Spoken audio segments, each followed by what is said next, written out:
स्वागत है आपका डिसिप्लिन थॉट चैनल में। आज मैं एक ऐसी कहानी लेके आया हूँ जो आपको पूरा हिला के रख देगी। एक तोता और एक राजा। एक दिन एक राजा एक जंगल से शिकार पर निकला था, तो वहां पर उसको एक तोता पसंद आया एक पेड़ पर, तो उस तोते को लेकर आया। राजा का उस तोते के प्रति बड़ा ही प्रेम था। हीरे जवाहरात उसके पिंजरे में लगवाए, सोने का पिंजरा बनवाया, उसकी शिक्षा भी करवाई और उसको मनुष्य के जैसे बोलना भी सिखाया। तो सब कुछ अच्छे से चल रहा था। तो एक दिन राजा शिकार पर फिर से निकला और उसी जगह पे निकला जहां से तोते को लेकर आया था।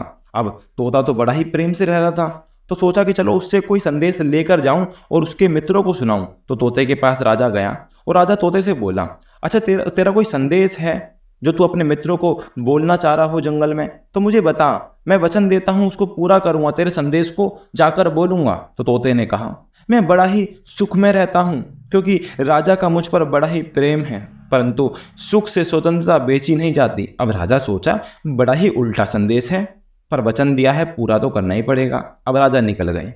अब राजा वहां से निकले रफ्तार में अपने शिकार के लिए, तो रास्ते में वही पेड़ बचा, तो वही पेड़ दिखा। तो पेड़ के दिखते ही वहां पे हजारों तोते थे उस पेड़ के ऊपर। तो राजा ने अपने तोते का सारा संदेश उस सभी हजारों तोतों को सुनाया। वो सुनते ही सबके सब तोते धड़ाम से नीचे गिर गए। अब राजा हैरान हुआ, ये कैसा संदेश दिया उसने जो सारे सुनते ही गिर गए? ऐसा संदेश इसमें क्या है, ऐसा संदेश के अंदर? तो राजा भागा भागा अपने महल में पहुंचा और तोते के पास गया। वो जाते ही उसको कहा, ये कैसा उल्टा संदेश तूने दिया कि सारे सुनते के सुनते सारे ही सब नीचे गिर गए और सब मर गए?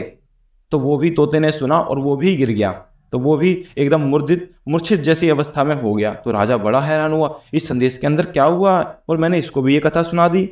तो वो भी गिर गया, पर राजा ने बड़ा ही प्रेम था उसके प्रति, तो राजा ने उसको बाहर निकाला, उसकी अर्थी सजवाई और मस्त मस्त चादरें वगैरह उसके लगाई। लेकिन एकदम से तोता उठा और उड़ते ही सबसे ऊंची चोटी पे जाकर बैठ गया। अब राजा हैरान हुआ, अरे ये क्या पागलपंती है, क्या कर रहा है तू ये? तो तोते ने कहा कि मेरे मित्रों ने मुझे संदेश दे दिया है कि अगर स्वतंत्रता चाहते हो तो मुर्दा हो जाओ। तो यही इस कहानी से बड़ी ही शिक्षा मिलती है, अगर जिंदगी से तुम आज़ादी चाहते हो या कुछ स्वतंत्रता चाहते हो तो मुर्दा यानी मौन हो जाओ। अगर तुम मौन होते हो तो मौन में पहुंच सकती है, तो अगर तुम मौन होते हो तो तुम्हारी हजारों उपद्रव तुम्हारे ऐसे ही गिर जाएंगे।